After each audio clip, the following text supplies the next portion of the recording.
আচ্ছা, একজন বলছেন যে ভাইয়া বাবা শব্দটা একটু কম বলেন, কারণ আমার বাবা শব্দটা শুনলেই কান্না আসে।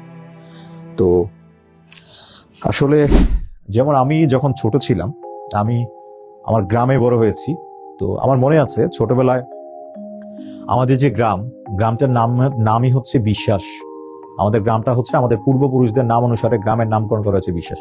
আমাদের গ্রামটা না যত বড়, ঠিক তার চেয়েও বড় একটা দিঘি আছে, তার চেয়েও বড় একটা দিঘি আছে।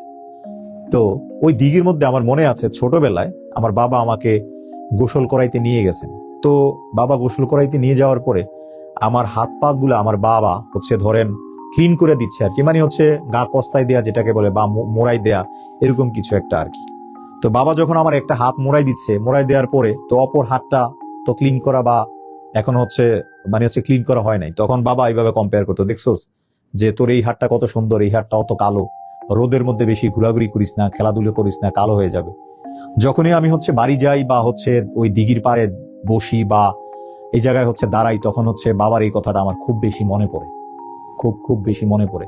আমার বাবা আছেন, জীবিত হয়ে আছেন, কিন্তু আমার মা মারা গিয়েছে 2020 সালের আগস্ট মাসে মারা গিয়েছে আর কি, আগস্টের 25 তারিখ, করোনাকালীন সময় মারা গিয়েছে।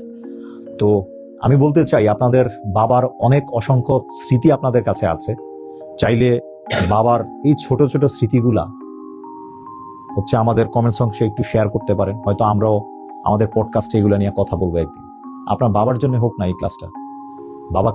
বাবাকে একটা খুশি সংবাদ দেন না বাবা। আপনার বাবাকে কিন্তু তার সার্কেলের লোকজন মিষ্টি খাওয়ায়, আমার ছেলে মেয়ের চাকরি হয়েছে, কিন্তু আপনার বাবাও না, আপনার বাবার পকেটে হয়তো বা অনেক টাকা আছে, কিন্তু ওই আপনার এই চাকরি সুখবরটা দিতে পারছে না ভাই। দিন শেষে আপনি আপনার বাবার বেসমেন্টের উপরে দাঁড়িয়ে অনেক কিছু করছেন। বাবা আছে বলে পৃথিবীটা অনেক সুন্দর। যাই হোক,